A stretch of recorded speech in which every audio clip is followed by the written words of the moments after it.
Representative Jim Jordan's, ROH, weaponization of the federal government subcommittee's latest hearing blatantly ignores the recent testimony from a former Twitter executive, Yoel Roth, the Washington Post senior political correspondent Aaron Blake reports.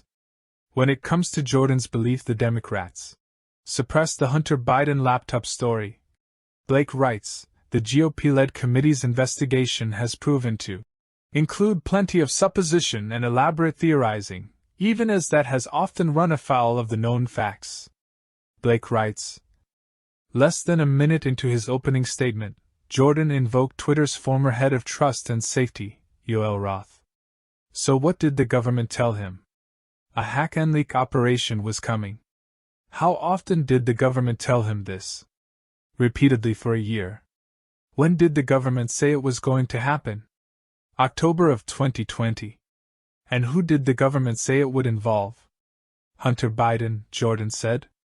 The FBI knows what's going to happen, when it's going to happen, and who it's going to involve. Now that's amazing, he continued.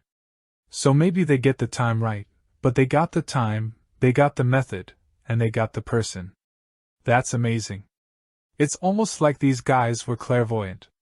During the committee's first hearing last month, according to the Post, Roth asserted, it wasn't the government that suggested such a hack and leak operation might involve Hunter Biden, as he believed that information had come from another company. Roth said, I don't believe that perspective was shared by law enforcement. They didn't endorse it. They didn't provide that information. Blake writes, Roth said some people had drawn the wrong conclusion based on a misreading of an affidavit he had signed. In the affidavit, he described meetings with federal law enforcement in which he was warned about potential foreign hack and leak operations shortly before the 2020 election. The affidavit stated, I also learned in these meetings that there were rumors that a hack and leak operation would involve Hunter Biden.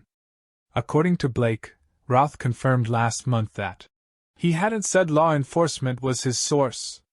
Roth noted, in one of those meetings it was discussed, I believe by another company, that there was a possibility the hack and leak could relate to Hunter Biden and Burisma.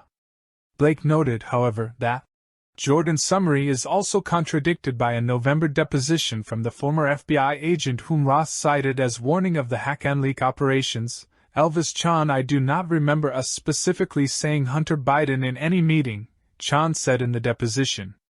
Moreover, Blake wrote, Jordan's summary ignored key events, and it is contradicted by sworn testimony previously delivered by two key witnesses, including one who was responding to questions from Jordan himself.